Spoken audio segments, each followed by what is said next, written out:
Welcome back to the Forensics Detailing channel. So today we're going to be making a hydrophobic wax and talking about how you go about that.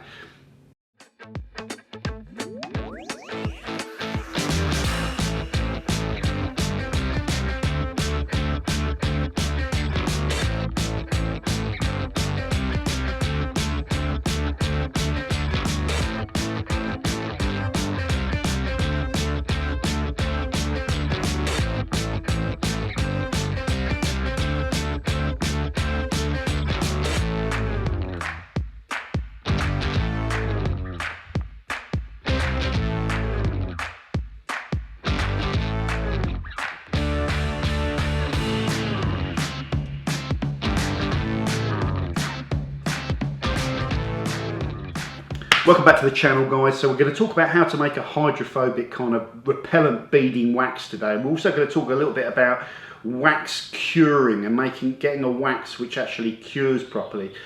Loads of other things I want to cover today. A quick update on the 140. Discovered a great big gouge underneath it, and I didn't do it, or at least I wasn't aware that I've done it, and it had a big chunk of paint missing. That I'd have known if I'd have gone over a bump and grounded it out and taken that out. But I discovered it literally the first time I washed it properly, and I needed to get that sorted. Even though it's hidden, it's just bugging me. So I took it down to the body shop, and they've done a really good job as far as I could tell. I haven't really, you always need to look at it in the right light, and I'm not too paranoid about it. I trust these guys actually, and I think they've done a really good blend repair on it. They've had to come up over the top of the bumper and blend it in, and it looks like a good paint job, so I'm pleased with that. I'll have a look at it in the right light, but they do good work, so that's good. What else was going on with the 140? Well, I've been looking at all these options to just modify it a little bit to make it look just a bit more kind of aggressive looking. And I think I'm going to be going with the Motec package. That they do this package where it's 2,995 quid, which is a lot of money.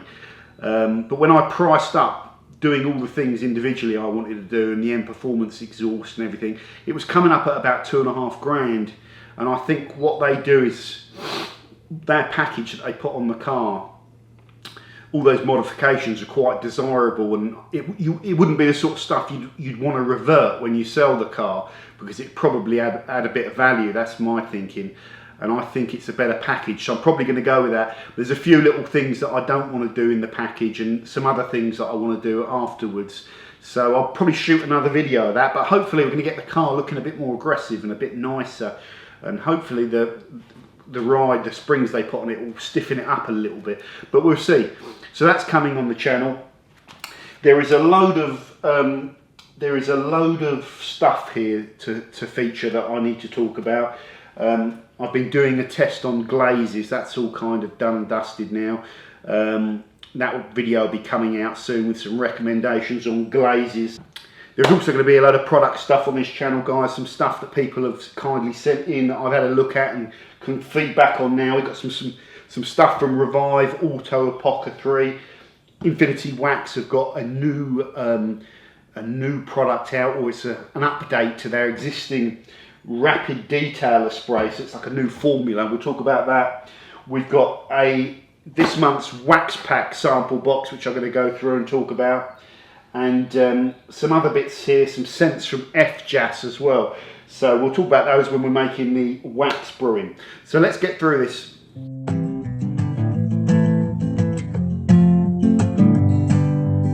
It's a song about you being born.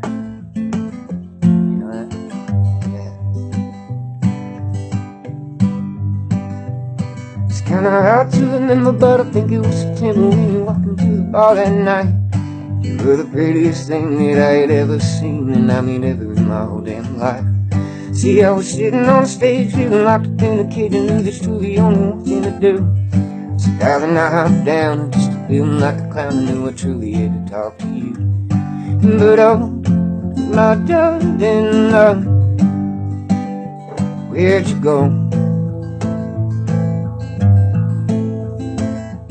Won't you please, my darling love, come back home, my darling.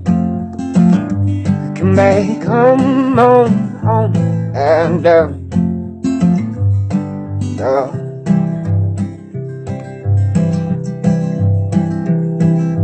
few months later we got a funny feeling, so I ran into the corner store. I bought a couple of tests to put our hearts in the rest. We couldn't pick each other up off the floor. And darling, 9 months later came a girl named June, and she was everything I thought she would be. She had your wild blue eyes and a smile like mine. We couldn't wait to see what life would bring. But oh, my darling, no, where'd you go? Won't you please, my darling, no, come back home, home, my darling. Come back home, home, my darling, my darling.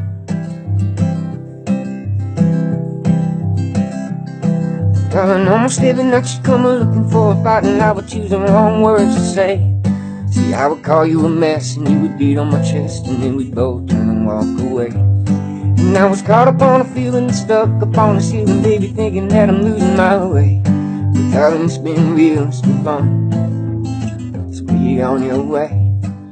Oh, my darling, there you go. Oh, now please, my darling, go on home, home, my darling. Go on home, home, my darling, my darling.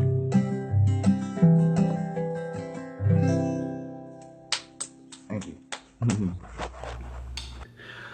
Okay guys, so let's move on to talking about wax making. I just got the scare of my life. I started filming, started rabbiting away, getting into my flow, and the missus comes storming in with a raving ump, soaking wet, plastic like head shower cap thing on her with dye running down there, so she's been up in the bathroom bleaching her hair, face covered in some face mask, soaking wet, looked like a monster from a horror movie, and scared the living crap out of me.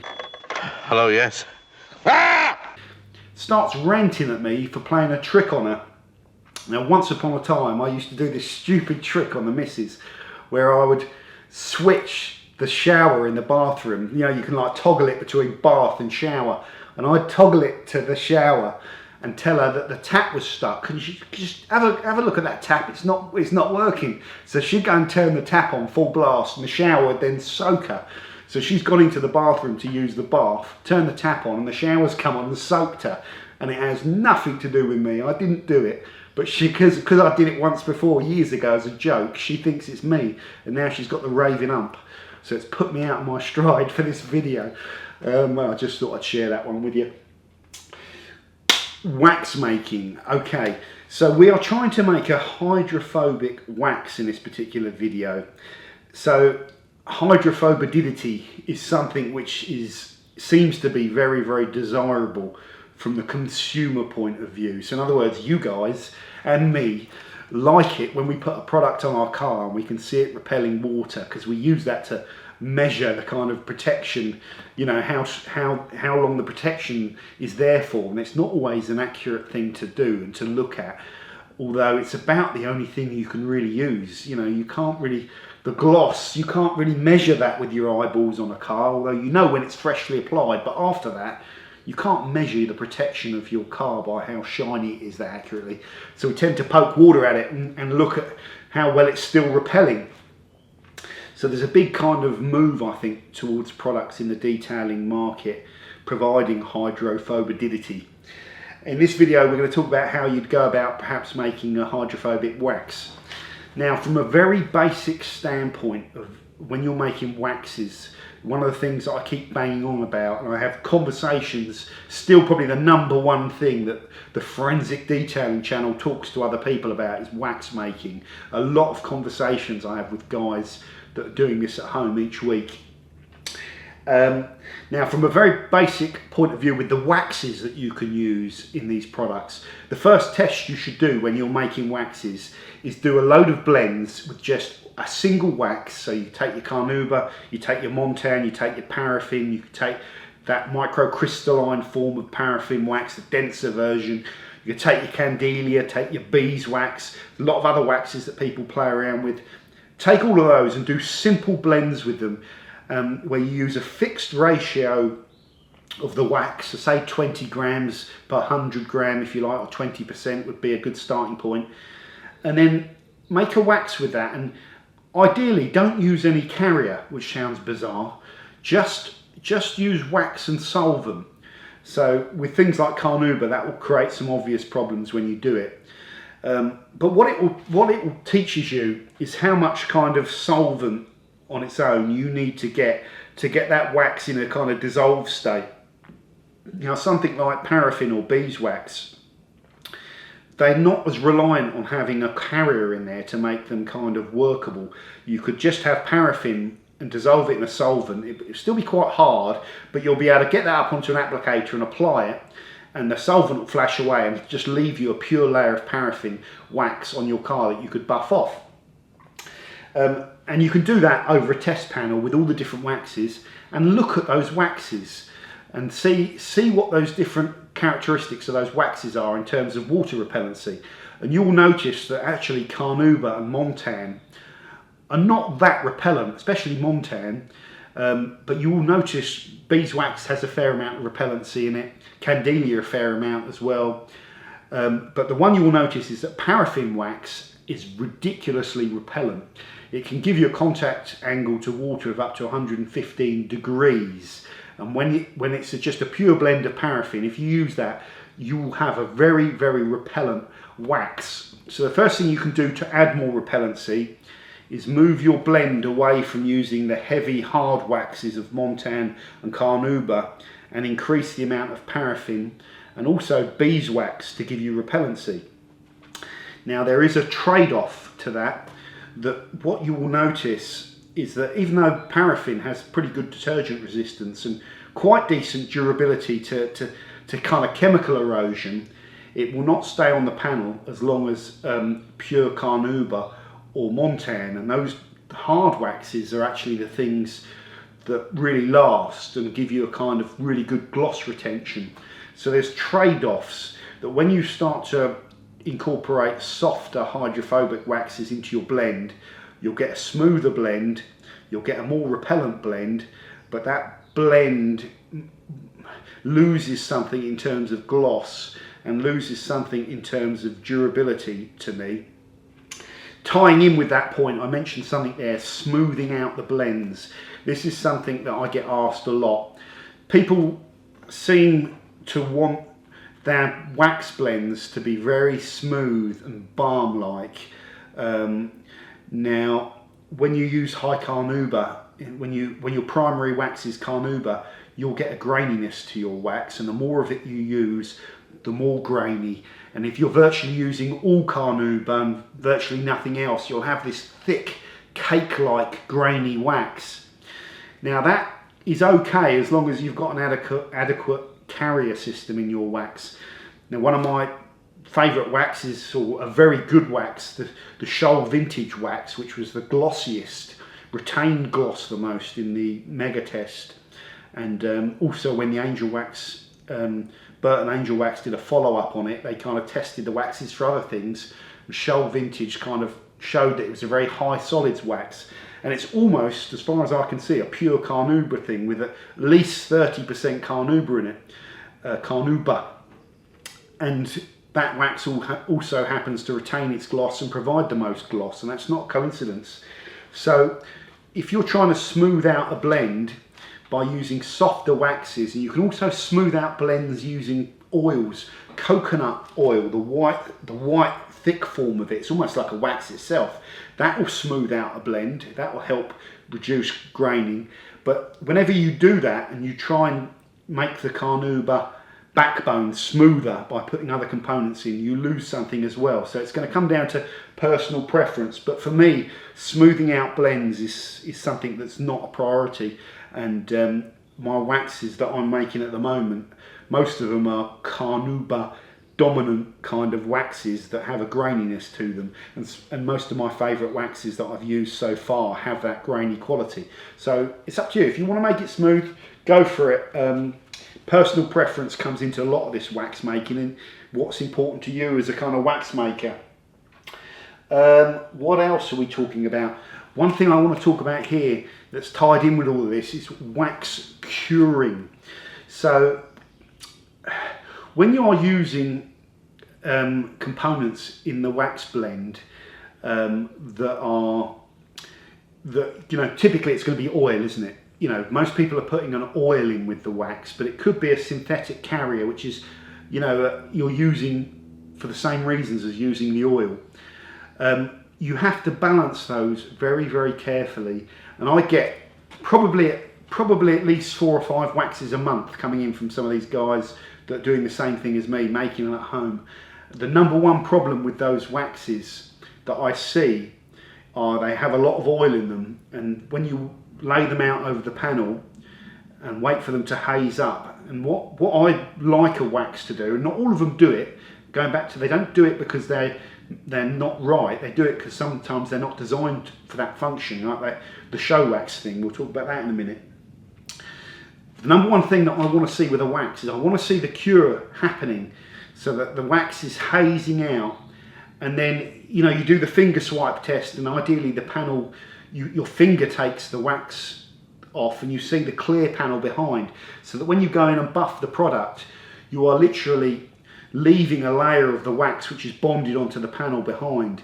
Now when you're putting oil and carriers in the blend, if you get too many of them, what you can get is waxes that never fully cure, no matter how long you leave them, so that when you buff them off, they tend to drag a little bit more, they can smear a little bit more, although they still might come off the panel okay, but ultimately when they're not cured, I find they're more prone to pulling debris out of the microfiber cloths. I could take an old microfiber cloth, put a fully curing wax that dry cures on one side and an oily wax that doesn't, buff off the dry wax and it'll be fine, buff off the kind of oily wax and it'll be covered in little hairs, where that wet kind of oily waxture mix is kind of trapping the hairs as you kind of go in. So there's a number of reasons why you want a wax to cure properly. You also, a wax that doesn't cure properly when you've buffed it off, whatever you've left on the panel, I think you leave less on the panel, and what you've left on the panel is much more prone to then breaking down the first time you go and wash it, because it hasn't cured. It will carry on curing after you've buffed whatever's left behind, but some of those oils, they don't disappear, and oils are affected more by detergent. So organic oil and detergent, you know, the detergent will break that down and you'll lose the protection that the wax is putting down quickly. Now here's the counter argument, is that a lot of people are aware of that, but what they're trying to create is a very wet, oily, glossy wax that you apply for a show, you know, the show wax category of wax, and that is fine, and I always want to have one wax like that in my arsenal that does that. But generally speaking, for a protective type product, which is what a wax should be, I prefer the wax to dry cure, and then I buff it away, and the protection on there, you know, I know that is there's less oil in there, and it's hopefully a kind of more durable finish. So that's a little thing about wax curing. Everyone will have a slightly different take on it, no doubt. So in this video we are going to be making a wax that is using quite a large amount of paraffin, and we're not going to be using too much carrier, and we're not going to be using any oil. When you have a wax that doesn't dry cure, it's much more prone to leaving the old streaky, greasy buffer trails, and paraffin and oil together can cause that. You can still use them, but you really want to minimize the amount of oil. And if you're backboning with paraffin, which is, well, not backboning, but if you're using a lot of it to increase the hydrophobicity, you need to be very careful. You know, a show wax typically won't use lots of paraffin. So we need to make sure that this product that we make actually fully dry cures. Next thing, guys, we are going to be using the Carchem Phase solvent, which has been specifically formulated by Carchem to use as a solvent in wax blends, and you can use it for other stuff as well. So why is it useful? It's probably about the right sort of potency. It's the right type of solvent for dissolving waxes and degreasing generally. It has a decent kind of evaporation rate on it, so that's important. Different solvents evaporate at different rates, and there's implications beyond curing to very, very fast evaporating products.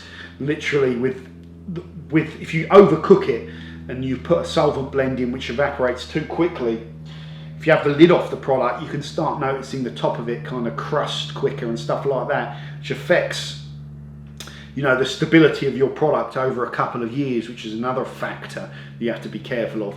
This stuff basically is ready to go, and you can use it, and it evaporates at a decent rate. The main reason as well, beyond that basic suitability as a wax solvent, is it's a low aromatic hydrocarbon as well, so it doesn't smell of anything. Basically, there's just a slight whiff. Don't honk these in, okay? They're not things that you want to be sniffing all the time, but there's just a slight scent to it, but you can't smell it, and that means that you can add fragrances to your wax to give you a scent. Now,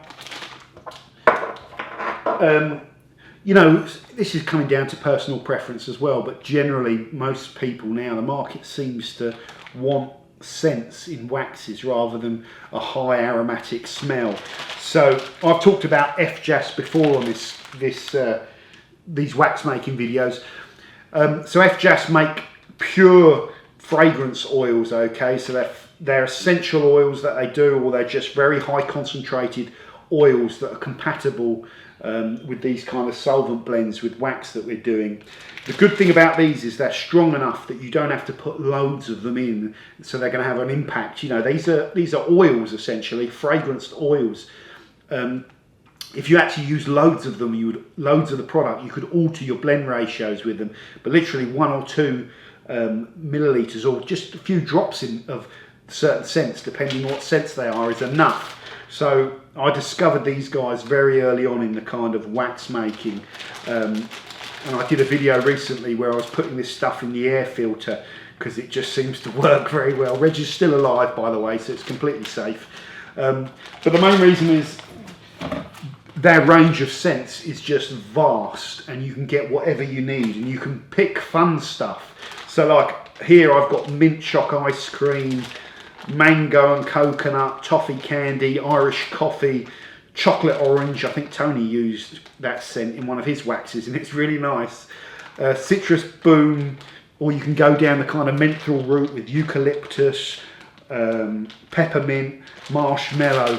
So they have everything you really need, and they saw my video using the stuff in the air filter, and they liked it. It was a bit of fun, you know. It's just like a little hack that you can do that actually does work, and they very kindly provided a discount code. I can't remember what it is. It's something like FDC10, but I'll flash it up there. That will get you 10% discount on your first purchase with FJAS. So thanks very much, guys, for doing that. They are a scent specialist that do, like I say, hundreds of scents. They also sell some other detailing products, which I need to check out over there as well. But if you are into your wax making, they are a pretty important source of where you can go for your scents. They might also be able to hook you up with solvent dyes. That's another thing that I get asked. I'll reach out to FJAS and ask them, because a lot of people ask me. You can use the candle makers dyes that they mix dye with paraffin wax, and you get a clump of paraffin wax. I've got some up there, but you're putting quite a bit of wax in your blend, so ideally you just want a solvent powder. So I'll see if those guys can hook us up with those, because that'll be useful. So that's a little note on solvents and scents, guys. So let's start with these guys here, Revive Auto Apothecry. I'll flash up their URL. It's not what you think it would be. It's something like Now Revive or something. I'll flash it up. Just a quick thing before we talk about specific products. They are a brand that are new to the market. They are self-formulating, which is impressive. You know, it's a lot of work to formulate one product, let alone bring out a whole line of products. And each product's got requires different kind of chemicals that you've got to go and source and test and all that stuff. So it must be a nightmare to bring out a product range. I'd say it's a medium-sized range. It's not a massive range at the moment, but it covers all of the basic bases, and you can see if you go to their website all the sort of stuff. There seems to be a bit of a leaning with the brand to also provide you with a method of how to use their products, which is good. You know, it categorises their products like pre-wash, you know, wash, and then like protection and all that sort of stuff, to give you a process as well if you're kind of not into all this detailing stuff, and you really are kind of meticulous with how you clean your car. They give you a bit of advice on the methodology behind using their products, which I think is nice as well. So made in-house, good consumer information on the products, very good branding. Okay, I know some people aren't interested in branding at all, but from a business point of view, you have to. I think it's really important to get that right, you know, and they have got it right. These are plastic bottles. They look like they're little glass medicine bottles, and that's part of the branding, I guess. This kind of classic feel to it. But they're plastic, you know, appropriate bottles, but they've got like an old school look to them, and I think they're really well done. Let's talk about the products they've given me to test. So I've got two products here. They gave me some little samples of the shampoo and a little detailer spray. And I used the shampoo, but I want to use the spray wax rather than the detail spray. That's the other product they've sent me here, a spray wax called Quick Spray Wax. This Carnauba, let's get that right, Carnauba Cream. So it says it's part of their Finish and Protect line, a non-abrasive liquid polish containing high-grade Carnauba wax and synthetic polymers, offers superior use of application and removal combined with outstanding gloss and superior durability and protection. So it sounds like a sort of protective product. So you put it on your car, let it cure, buff it off, and you've got protection there. From reading it a little bit more, it almost seems like a non-abrasive pre-waxing polish. So after you've cleaned your car and you're going to go on to kind of wax it or seal it, you lay this down a bit like you'd lay down a glaze, although I don't think this is a filler glaze. It's just like a gloss enhancer that you'd use prior to putting down protection. It smells like a solvent-based emulsion to me, rather than a water-based emulsion. So usually you get a little bit more potency when it's solvent carried. By putting emulsifiers in with a wax, you make the wax less impervious to water, so they can mix together in a blend. But the knock-on effect of that is the product can't stand up to weathering and being hit with water because of that emulsifier. So I think this is a solvent-based emulsion. It's quite a simple product, guys. You lay it down, you use it almost like a hand polish. Go over, put it on the panel, let it haze out and buff it up to a high gloss, and it seems to deliver on that. So the positives are it will lay a good foundation for you to then go and apply your sealant on, your sealant or wax. They say that in their description that you can use this before applying a sealant or wax. Wax, absolutely. Sealant, I'm not so sure about. Generally, you prep a surface, degrease it, clean it, degrease it, and that's the ideal circumstances for a bonding sealant. I don't know if a wax emulsion is going to interfere with the sealant's ability to bond. Maybe they've developed their own products, their own protective products that are developed to go on top of this. But whenever you combo stuff outside of the range, you're going off piste a little bit. So that's kind of what the product does. It delivers on the gloss, it delivers on the ease of use, and it seems like a decent kind of pre-wax gloss enhancer, if you like. That's the positives. Let's put a negative with everything to keep it balanced. One, the cure times on this, the hazing time, were quite long. They say I think 5 to 10 minutes. After 10 minutes it hadn't dry cured, but it was starting to haze, and you want it to be kind of, generally you want them to dry cure, which is something we're going to talk about a little bit later on. So it could cure a bit quicker. That's probably about the only practical negative I found with it. The only other thing is the price. If I've got this right, it's 22 quid for 500 millilitres, so it's above market average price for the product, but it is decent stuff. The next product is the spray wax. Now this stuff I really like. Now, whenever you're using a spray wax, so let's just read the product description: a water-based a water-based quick spray wax incorporating high-grade carnauba wax, synthetic polymers and high-performance surface protective additives to provide a hydrophobic, high-gloss, durable coating. Simply spray over and wipe for that extra boost of shine. Whenever you're using these spray waxes, the first thing is, again, whenever there's wax involved, you want to feel it bond. And with this stuff, you spray it on, and if you've got like a damp cloth, you can just make sure you work the product over all of the panels, and then just give it like 30 seconds or something like that for it to start to stick to the panel, so that when you buff it back, you feel a little bit of resistance.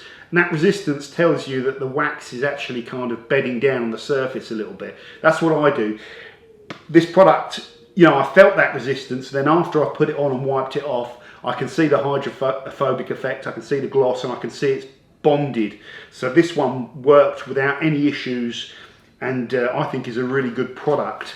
The positives are that I could see this stuff, like, you know, imagine the Goodwood Festival of Speed or the Goodwood Revival having a stall with all these beautifully branded products. They would sell a ton of it there to the kind of, you know, the car enthusiast scene, who would also appreciate all the kind of advice about how to use them.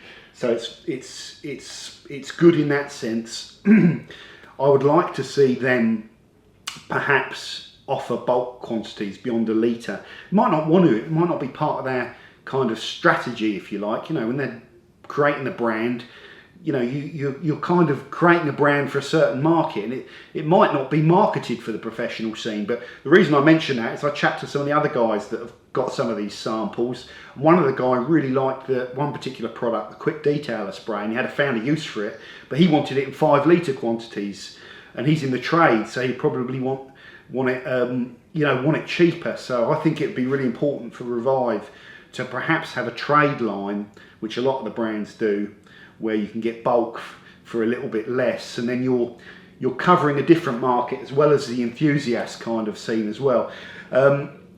You know, would I use these products? Yes, I would. The problem with me is I've got so many products sitting on this shelf that I know and that I kind of go to, and sometimes those are not kind of wax emulsion based nowadays, but that kind of creates a bias. And I'm thinking, if I wound the clock back 15 years to me as a young lad, you know, I would get quite good results with this stuff, and I would probably benefit from some of their advice as well. So I think the brand's a winner. I'm interested to see what happens with it.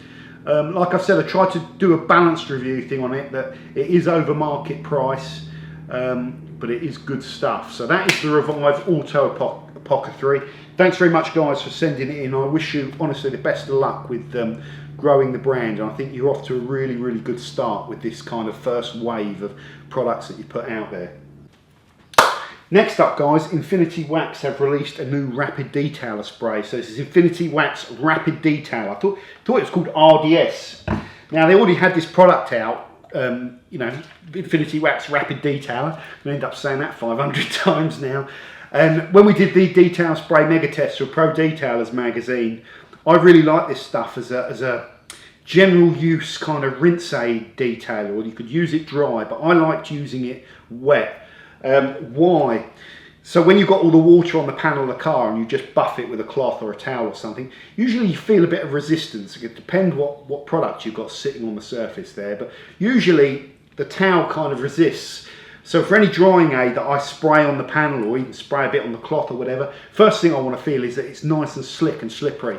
This does that, it does it well, and so does this stuff, okay? So I've tested them side by side again. The second thing is that normally when you mix product with water and you're working over a panel, you're going to get some sort of film being produced. Now, with quick detail sprays, if they're leaning right over to the side of spray sealant or even spray wax, that film can be a little bit streaky, and you can end up chasing your towel trying to buff out whatever's in there, and that's a big no-no for me. This doesn't do it, okay? You can just spray it on, you know, wipe it over the panel and then just let it flash back to gloss. The Rapid Detail, the new formulation, does that really, really well. So you get slickness, definitely. You get You don't have to buff the product to a high shine, just work it over the panels and let it vape back. You will notice a nice feel to the paintwork after you've used it. One other thing is, Michael said this is non-solvent based now, so normally these products have a bit of kind of some sort of alcohol based solvent, ethanol or even isopropyl in there, and that can have a good effect on kind of degreasing a tiny bit. So if you've got finger marks and stuff like that, it can be useful. But there might be reasons you don't want any particular solvents in your detail spray. I thought he might lose what I call the water melting effect. So sometimes when you spray a detailer spray on water, you see it just lower the surface tension of all the water on the panel, and the water sort of breaks down and runs off. This still does that, so I don't know why. Maybe it's a detergent in it or something, I don't know. But it still has that water melting effect, so it still works really, really well as a rinse aid. They're still very similar, these two products. The one thing that this does better than the old one is I think it's leaving a little bit more protection behind. So it gives you a little bit more beading, it gives you a top up. It's not spray sealant.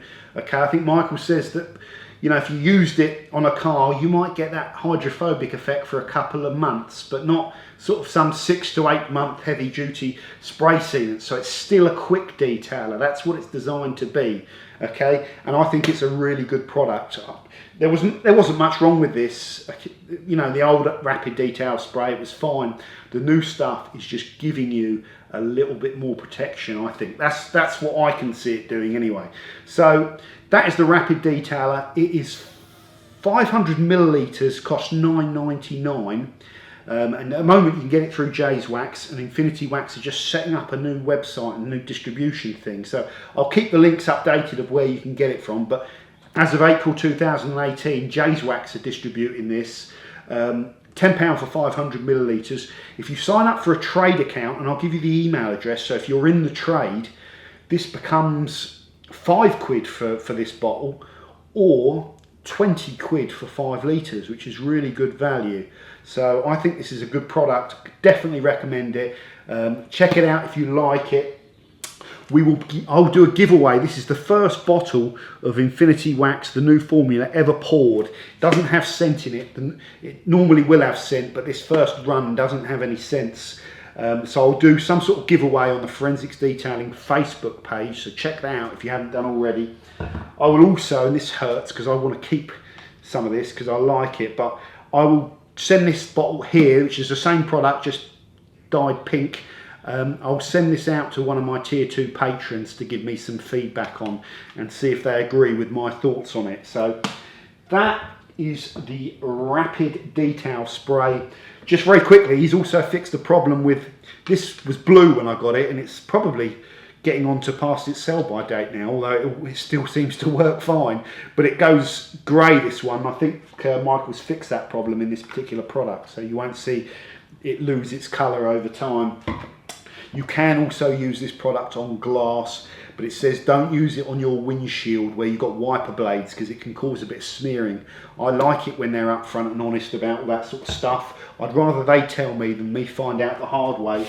And there is good consumer information when you buy that. You get your safety data sheets and specific product specifications on how to use it as well. So don't use it on glass, you know, your front windscreen or maybe your rear one if there's a wiper blade involved, but you can spritz it on your side glass just to give it a wipe down and use it almost like a sort of little cleaner, and it'll add a bit of protection on that glass as well. So very good stuff. That is the Infinity Wax Rapid Detail Spray new formula.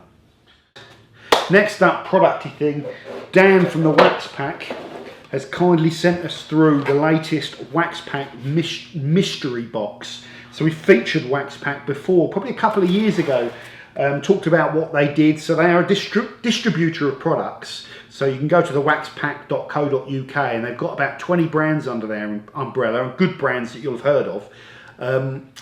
And what they primarily do and what they started up in doing is once a month they give away a mystery box that you pay for, and the mystery box is £19. You've got to pay about 3 or 4 quid delivery on top of that. If you order more than 40 quid, they drop the delivery cost, but you know, 3 or 4 quid is how much it costs for them to send that box to you, so that's okay. So each month, if you sign up to it, you get a different box with samples of different products. So you know the concept now of a mystery box. I covered that in the first video. So the first thing my mind does whenever I look at this, it's just worth saying that you understand the concept of a mystery box coming in each month. You know, you get that, and it won't be for everyone. That's fine. You know, I don't order them, and I probably wouldn't. But I'm in a slightly strange situation where I've got too many products and I can't use them all. But if you're kind of wanting to try new products from brands that, you know, are credible and are good respected brands, then, and this concept's for you, then the first thing I always want to do with my kind of devious brain is work out if I'm paying over the odds for the products. And that's what I'm going to just go through now. So we're paying 19 quid for this box. We've got 50 millilitre sample of wax in it. That's got to be a tenner, isn't it? That's got to be a tenner for the wax. So we'll say £10 for this sample of wax. We then have 5 samples of chemical products. So we've got microfiber wash, if you've never tried any of those before. You've got stripper scents, air freshener. You've got Diablo wheel cleaner, a citrus all-purpose cleaner, if you've never tried one of those. And the stripper scents shampoo as well for the old devious perverts among us. And I put myself in that category. I love the smell of this. So let's just say that these are £2.50 each for a sample. Well, that's £12.50's worth of chemical products there. So just with the wax and the chemical products, if we were paying roughly the market price, we'd be at £22.50 now. Well, we also get an air freshener, you know, one of the ones that you can hang, a Chemical Guys one. That's got to be £1.50. So we're now at 24 quid. Waxpack applicator £1, 25 quid. We've also got a sample of a split pulse soft microfiber in here. So let's just say 3 quid. That's 28 quid roughly worth of products. So you're not paying over the odds, guys. 19 quid for that lot means you're probably actually paying about 5 or 6 quid for the wax and about £1.50 for the sample. So it's good value for money, and I think that's part of the appeal. You get to try out the samples, and you're not paying through the kind of teeth for that privilege. So if you're into that concept, and that will be down to you whether you want to try new products or not, go and have a look at the Waxpack site. I'll stick a link up there, and I'll stick a link in the description, and you can get more information on what it's all about. You can just buy the mystery box if you want, or if you really want to get them each month, you can sign up, almost like subscribe to their service, and you'll get the box coming through each month. So it's a nice little thing. We are going to, or I'm going to give this Waxpack box away to one of my tier 2 patrons to say thank you for them supporting me. So that is great stuff. So that is the Waxpack sample box. Okay guys, so that is the hydrophobic beading wax. I've got 10 of them here that I'm going to send off to my Patreons, the next 10 in the list. I'll announce that on the Patreon page who those are. I'll get those off in the post. The wax looks very nice. It's a very smooth kind of blend. It's not grainy because of what I was talking about before, which some people will like. It's very, very soft, very buttery, spreads well. There are some problems with it. It's never there's always something I find. I'm not quite there yet with this. There's usually something I can find that's wrong with it. It should last a long time. Give it at least 5 to 10 minutes till it starts to bed down. That's probably the best time to remove it. If you leave it for ages, it will be a real pain to remove, so don't leave it beyond 10 minutes. And you should, after you've buffed it off, then just leave it alone, and then a few hours later, if you want to test it for water and stuff like that, that's the best time to do it. That is it for this video, guys. Thanks very much for watching, and I'll see you soon on the Forensics Detailing channel. Bye for now.